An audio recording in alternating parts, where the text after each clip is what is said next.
Hello, I'm Tony Radovich. I'm LizAnn Jones, former multi-faith work care team member, and I was on the board with Tony.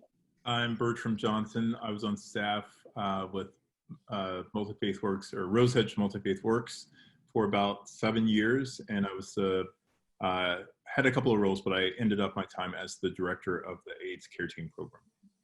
My name is Gerry McBarron. I was a member of a care team from with Multi-Faith Works in Seattle from 2006 until the agency sunsetted in 2013. I'm Merri Ann Osborne, and I also was a member of the care team with Gerry during the same time, 2006 until the sunset, 2013. Bertram, do you want to give an overview of care teams and Shanti, like a brief description? Yeah, so Multi-Faith Works was an organization that was started back in the 80s by a woman, Reverend Gwen Bagley, and it was founded to provide emotional and practical support for people who were living with HIV. And actually at the beginning it was many people who were dying from HIV, so that they have a supportive companion, similar to the buddy program you saw in the film. I was on the care team staff, and in that group we provided in that program we provided a group of volunteers, somewhere between 3 and 7, who would provide emotional and practical support for a person, or a household, a family. And then we also had the Shanti program, which was similar to the buddy program in the film, which was one person offering support to another individual, non-judgmental, supportive care throughout all our programs. And we also had a housing program. I think we had 5 houses in Seattle, and we also we served many people in their homes, but we had care teams and some Shanti support for the residents in our housing programs also. I was considering asking each of you how you arrived at volunteering, which I still want to do, which is the first part of the question. But the second part of the question, I want to ask each of you, because something came up in the film that I thought was the varying degrees of intimacy and trust and vulnerability that the two stars of the film shared, Robert and David. And I wanted to know how the program provided practical support for you, the volunteers, as you went through those experiences. So first part, how you came to join and volunteer. Second part, about the process in regards to providing support for the volunteers. I'll go for it. How I came to join. So let's see. I think it's just from the beginning. I remember my dad talking to me when I had gotten home from college and saying, you know, Merri Ann, he wanted to talk about sex. And I was like, what? And who talks to your dad about sex? Ew, I was in my early 20s. And he's a professor of nursing, retired from the University of Washington. And so he was like, there's something out there. What are you doing with your, you know, how are you having sex? There's something out there. It's killing people. And it looks like it might be, but he didn't have a name for it yet. It hadn't really been given a name, HIV or AIDS. I was like, yeah, Dad, I'm fine. It's too late. You're asking me now. I'm in my 20s, you know, I'm rolling. And then, of course, a year or two later, I was like, oh, okay, AIDS, what is this? And then when I came back after leaving college and coming back, I was looking for a friend who was in the dance department there, African-American man named Julius, beautiful, friendly. And that was the first time I knew someone. They said, Julius is dead. He died of AIDS. So I was just like, wow. You know, and so it was always with me. I wanted to volunteer. I wanted to do something kind of like in the movie. I was thinking about David and, you know, just what do you do? And then when I got back to Seattle, from living in California for a number of years. I was like, I'm ready, I want to volunteer. And I, I met Bertram Johnson at some volunteer event. And I was looking for places to fit in. Is I'm going to do this or going to do that? I had a lot of interest in what I thought was some kind of, I wanted to really make a change for myself or someone else, whatever that looked like, in a partnership. And I was going to volunteer with this one organization, and Bertram, Bertram, he said, no, you need to come here and volunteer with Multi-Faith. I'm like, who are you and why should I volunteer in Multi-Faith? He said, just come to a meeting. And so I went, and of course was immediately, that's what got me there, Bertram.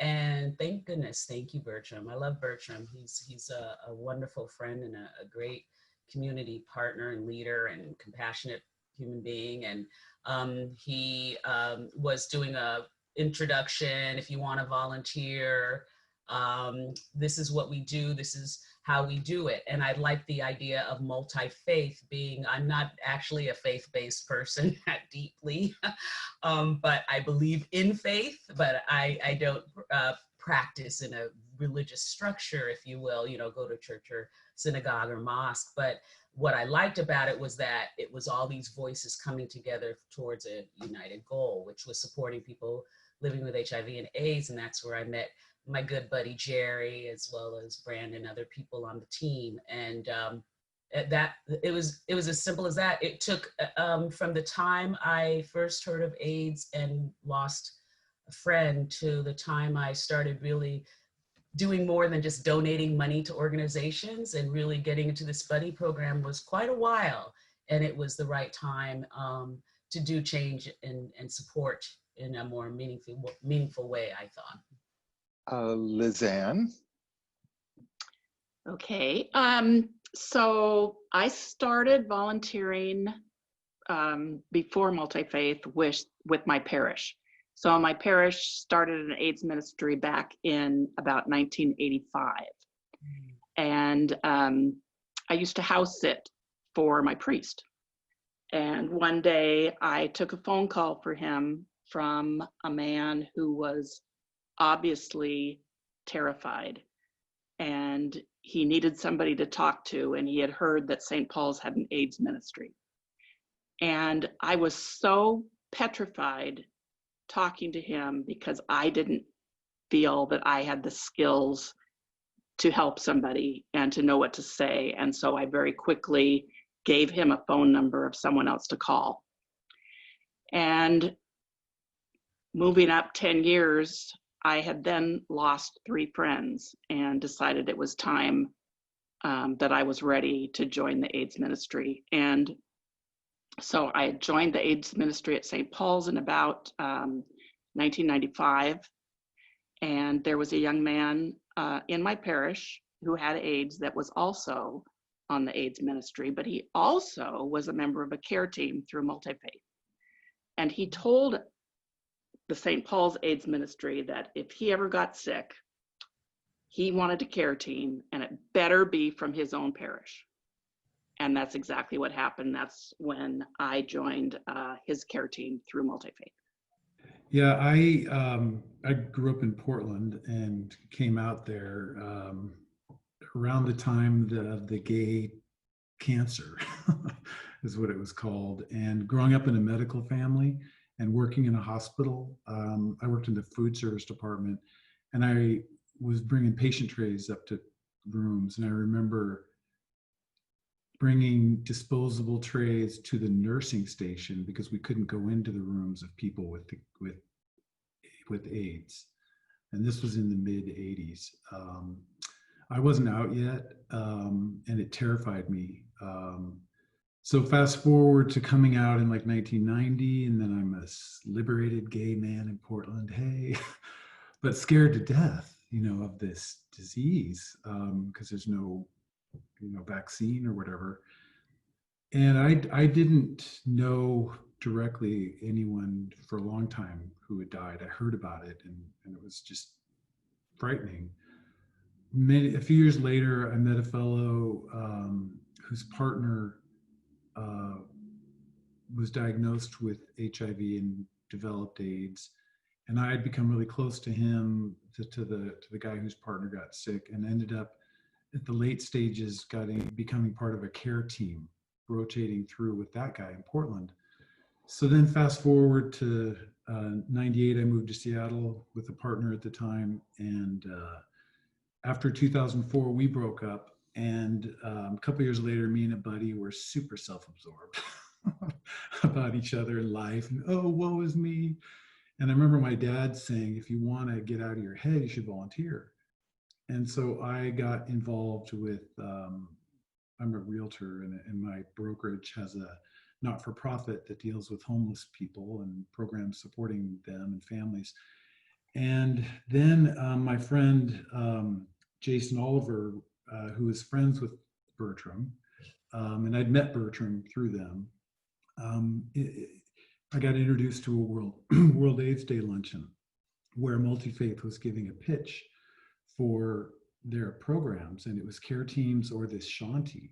And I was originally interested more in the shanty, but then Bertram ringed me into, I ended up volunteering and got an orientation with Multi-Faith. And he put me with Merri Ann and 3 other people, and 4 of us ended up long-term for like 7 years together with one house on Beacon Hill, rotating through people coming and going, and it was profound. And one thing I want to say that was remarkable was varying degrees of intimacy. I don't know if necessarily that's the point I want to make, but more in an early comment that the main character David said was, is he doing it just to make himself feel good? And what I learned from it, which has stuck with me incredibly, is that when volunteering, whenever I would feel the worst and just didn't want to go do it, but I'd go to the house with these guys. We would go once a month to have a dinner. That's what we centered on. And invariably when I was feeling blue and all self-absorbed and it's all about me, when I'd be there and listen to the stories of these guys and just be in the moment and listening, it rescued me from myself. And volunteering is beautiful that way. And I think the non-judgmental support component of it is what drew me, because it was a selfless opportunity to just give to these mostly fellas. We had a few women, I think one maybe in particular, but anyhow, that's my story. So I moved to Seattle in 1997. I just finished grad school. I finished seminary and got a master's in social work. Moved out to Seattle to work at a church for a year, and ended up being in Seattle for 3 years. But in that second year, I think, maybe first or second year, I was working at a church in the U District. And Trudy James, this woman that Gerry mentioned, came and did a presentation at the church talking about the AIDS Care Team program. And there was a young African-American man who was about my age, late 20s, early 30s, who they were putting a care team together for. And there weren't many African-American volunteers at that point. There were some, but not many. And because he was a young gay man, and I was about his age, Trudy basically enlisted me and said, "You're going to be on his care team." And that's how I got immediately involved with the care team program. And I was in his life, I don't know how many years, 6 or 7 years or so, as his health began to decline. But it was through my involvement with the care team program then that I got involved in staff. So it was a great transition for me to be able to enlist and get amazing volunteers and get to know wonderful people like Merri Ann, LizAnn, and Gerry, and you too, Tony. Thanks, Bertram. I'd like to ask, how did your participation transform your life and those experiences? Could you talk about that? And then maybe touch upon like how your experiences or your friendships associated with other volunteers. Like, what was that experience like? So I think the care team model was a perfect fit for me because of the support of the other people on the team. And we were together so long. So we were the care team for Bigley House for 15 years. And got to the point where we only met every other month just because we had it down so perfectly. But I still have a relationship with the people on my team to this day. We still support each other. All of us have gone through happy times and sad times, and we've been there for each other. And like I say, some of us still get together and have dinner a few times a year or exchange emails. Your first question, I think, was how did it transform my life? I think just by all the wonderful people I met. I mean, I have so many wonderful friends from my days at Multi-Faith, not just my fellow members of the team, but the care partners themselves, the people on staff. Very, very enriching experience for me. So I'm just going to say the experience has, well, one, it reinforced how important volunteering is for me. In fact, once it sunsetted, our group, which was Merri Ann and a guy named Brandon and then Sarah, we were the four that hung out with. We were assigned to Beacon House, which was a house that Multi-Faith rented and gave transformational periods of time for these fellows coming out of mostly fellows coming out of really crazy situations, and they gave them like a couple years to live there. Some stayed the whole time, many were in and out pretty quickly. But after it ended, we were tight. We couldn't not see each other because we were seeing each other twice a month for the 7 years. Once to plan what we would do, and then the dinner, which was we centered upon doing a dinner once a month. And those were always colorful. I'll let Merri Ann talk about some of those later. But several years later, I had this vacuum in my life because I wasn't volunteering, and I missed it. So in 2016, I now volunteer with Big Brothers Big Sisters, and I have a little brother that he was 9 when we were matched, and he turns 14 this summer, and we still, so I'm doing that weekly with this guy.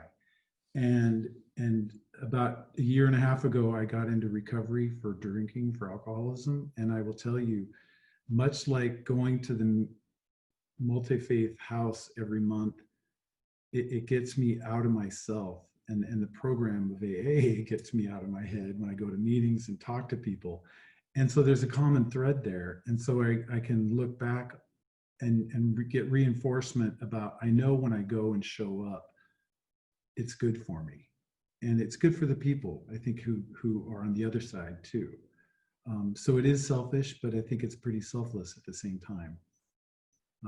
One thing I want to say is that support from Multi-Faith for us was pretty consistent.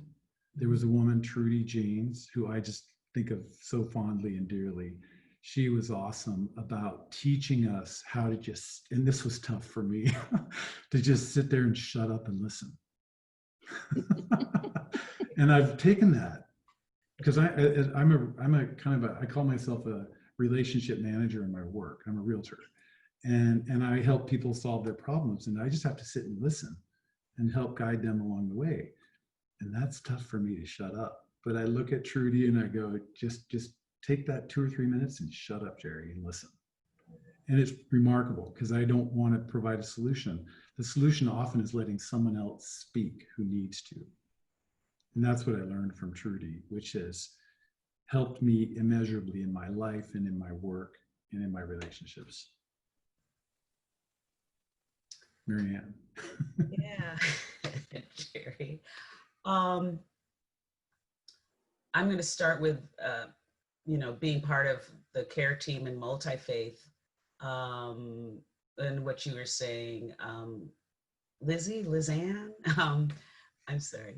And it's this idea of when I was volunteering like Gerry, I was thinking, oh, I'll be one-on-one. And when Bertram said, oh, you guys come together, what happens is you have folks, we were so different coming together for a common, common goal or cause or why we were in the room, which was to support people.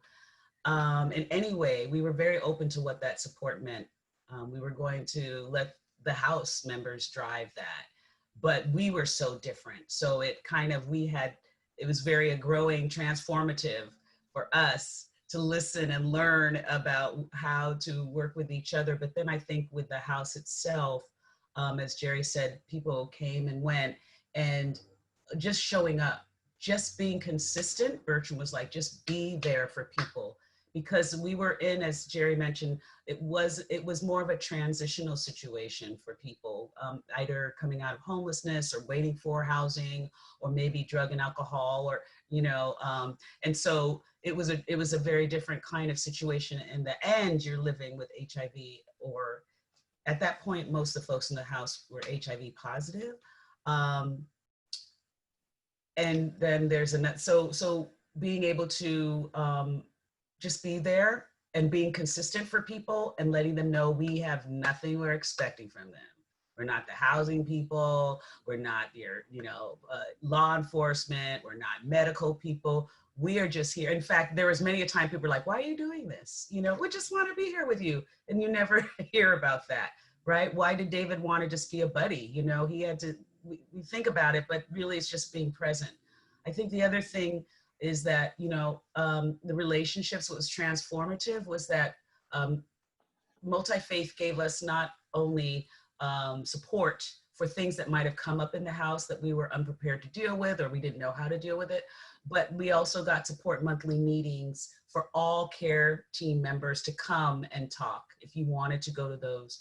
And we also had, we also lost, which was the hard part, some of the members of our house who did eventually die of AIDS. And we would have, and that's when I think we knew that maybe what we were doing was helpful, because we were present, and we would have light a candle. We would talk, that's the big thing multi-faith did. You light a candle and you think about the person, and you talk about them, and you say their name, you know, as we would say now, and you know, we sang songs, we wrote. And so those kinds of things were transformative for me, which is that this idea of that community can be built, of course, with people you don't even know. And we can care about each other, and we won't forget. I will never forget those folks. We went to the hospital and, you know, visited people. Some of the things that came up in the movie came up for us. For example, Richard, who's dying, his family throwing him out, right? And we've had some of the folks who are near, you know, dying saying, I don't want any of my family to know. They were not part of my life. They let me, and you know, I'm thinking, oh, wow, are you sure? And then that's their wish. And just putting aside your own for what that person wants. So that really resonated with me in the movie. All of the near as he passed away, and then not knowing, then not being there for someone because you want to be there for somebody. And so I think that's all we could do as care team members. We tried to just be there through the end. And in terms of, yeah, I think that the other thing is that it was also hard because some people, once they were out of multi-faith within our house, they were out. They were trying to live their own lives, and you try and keep relationships. And sometimes it was hard and sometimes it wasn't, but I'm thankful for our care team, and that we continue to be friends. And I'm thankful for Bertram and just the multi-faith and Rose Hedge. And I was happy when they also started, you know, including like, you know, multiple sclerosis. It just got a little broader because Tony, you were saying how the epidemic has, you know, shifted and the needs have shifted. So multi-faith and Rose Hedge was trying to shift with those needs. And I think there's still a need for just buddies and people caring about each other. And Bertram, would you be willing to expand upon that sort of expansion based on community's needs and the changes within, from a program level, from a lead of a program level? Mm-hmm. Thank you for asking. I can't recall what year it was, but there was an organization called Rose Hedge, which provided end-of-life care, and they were primarily up in like the shoreline area of Seattle. I forget what year it was, but there was a point where funding was being significantly cut for programs for people living with HIV, and many organizations in the Seattle area and around the country were struggling to figure out how do we stay afloat, because like you said, Merri Ann, people were living with HIV. It became people weren't dying in the way that they were back in the 80s and early 90s, but it became more of a long-term issue. And when that happened, the government started cutting and cutting. And so Rose Hedge, which provided end-of-life care and became like an assisted living facility, and Multi-Faith Works partnered or merged actually and became Rose Hedge Multi-Faith Works. And so our services expanded to provide support also for the individuals who were living in that assisted living facility. And so we had a model that already existed: care teams, individual support, Shanti, individual support, care teams, group support, and could apply that to the residents there. And it actually made for a very happy marriage, I think, and helped sustain both programs, and became, I think, a great model for organizations, who are all surviving off of grant funds, working together to actually serve the community in a new way. I wanted to talk a little bit, Gerry mentioned it in the work that he did about how programs evolved and then how he sort of naturally gravitated because he found himself missing that sort of piece in his life and about being a part of somebody else's life. And and you also mentioned AA. I'm wondering if anyone else can expand upon like how that participation and how programs evolve and maybe what you're doing now or a need that you see in communities where that could be utilized or useful to communities' needs. I'll say, so I live in New York now. I left Seattle in 2016 and have been here for 4 years now. And I have worked in a couple of churches, and now I'm working as a chaplain, pretty much. My title is Interfaith Minister at Union Theological Seminary. And I know without a doubt that I use every day the skills and the training that I received through the care team program in my current work. In my past position, I was providing care in a church context in a community. Well, every community has great needs here in New York.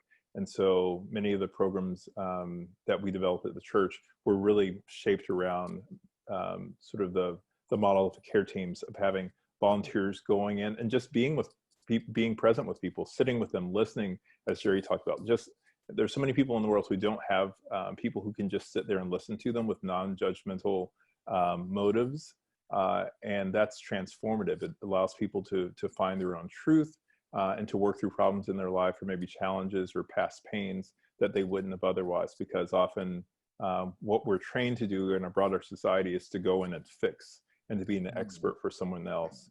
And so I think in the work that I do as a chaplain, the skills of multi-faith work have been invaluable for me.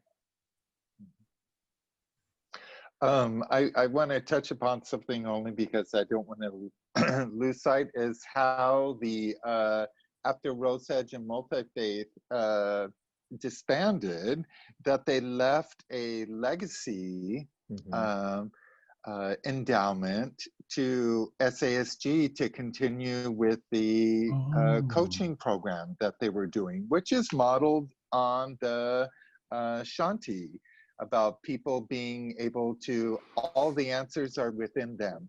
So a part of the relationship is to that self-directed, that just to guide people or listen to people through their process so that they can find that own self-determination associated with the goals they wanted to work on. I wanted to mention that, by the way, so that community knows that the ways that programs evolve, that it fills other gaps associated with where communities are now. Does anybody else want to jump in on that topic? Well, I will, because the funny coincidence is that before I joined AA, I was super struggling with my own drinking and went to one agency, and that group is where I heard about Seattle Area Support Group and this recovery coach program. And so I investigated that, and I was matched with Tony. And for 6 months, he was my coach as I struggled desperately without a solution to get through my own mess. And at the end of that is when I, was at a desperate moment, and finally had I was so afraid because I had no control anymore. I went into the rooms of AA, and Tony helped me go into the first room, which was awesome. So that's a funny connection. And I remember him telling me that he was involved with Multi-Faith. He was on the board, and I thought, oh, that's funny. But I didn't know about the connection of the endowment going to SASG, which kind of formed that. And I think it's now called Peer Seattle, Right. which is a very cool organization that I wholeheartedly support. Anyway, I felt that needed to be said. I wasn't expecting you to divulge that part, but I'm But okay. If I can be a beacon of hope for anybody, well, why not? well, I think I think it speaks to the nature of the work that we do, and as people, and how we're gravitated to this calling, because it really is a calling. It is. Yeah. And I think it's also, look, this is going to be national, right? So hello, everybody. You can see that how small Seattle is. We're 1 degree of separation from knowing Exactly. each other.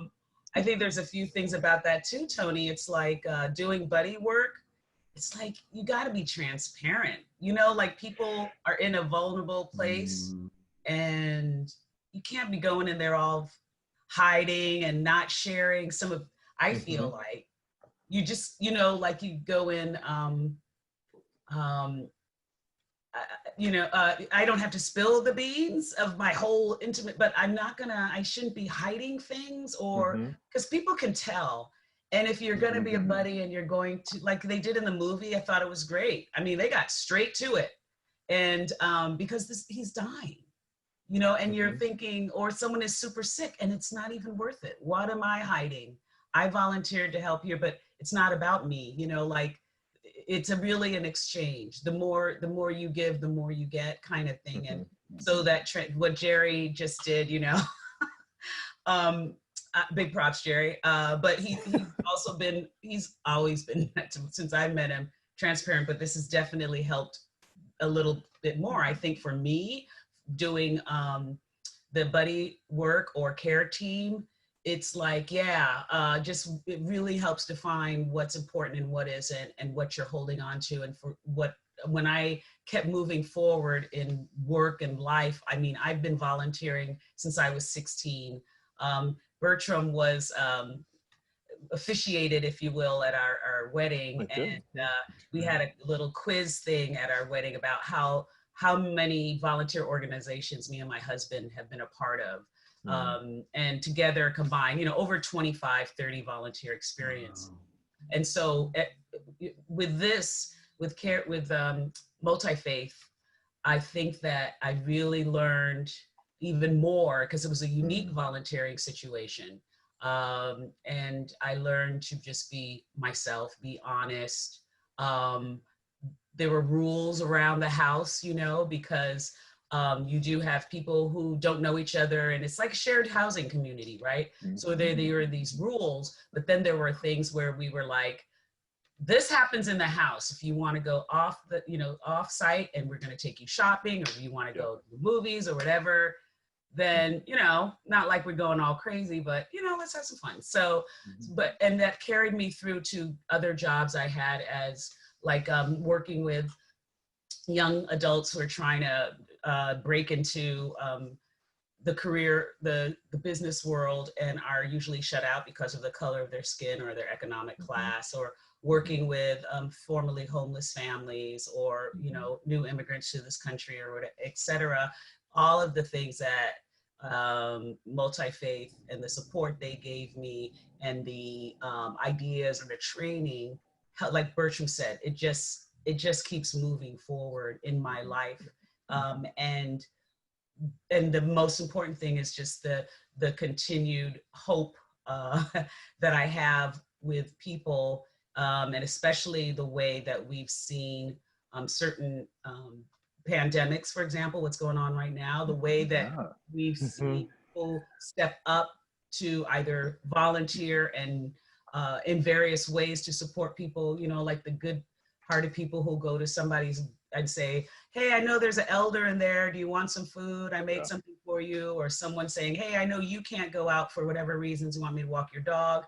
I think that actually a lot of those things can be learned and taken on from the HIV/AIDS pandemic, because we were not nice. We were not nice to each other at the beginning. We were, Ryan White, we were kicking people out of schools. We were not allowed, we were firing them from jobs. We were doing,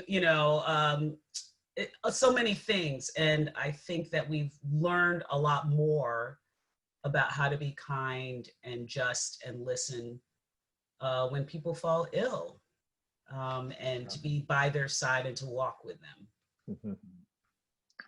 Oh, that was beautiful. And if I may, that's a wonderful way to end this panel discussion.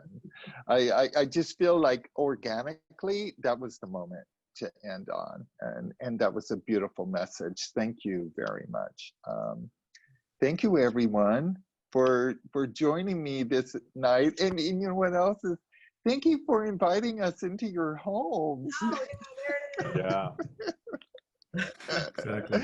This was good medicine today. It's such a joy to see Absolutely. all of you again.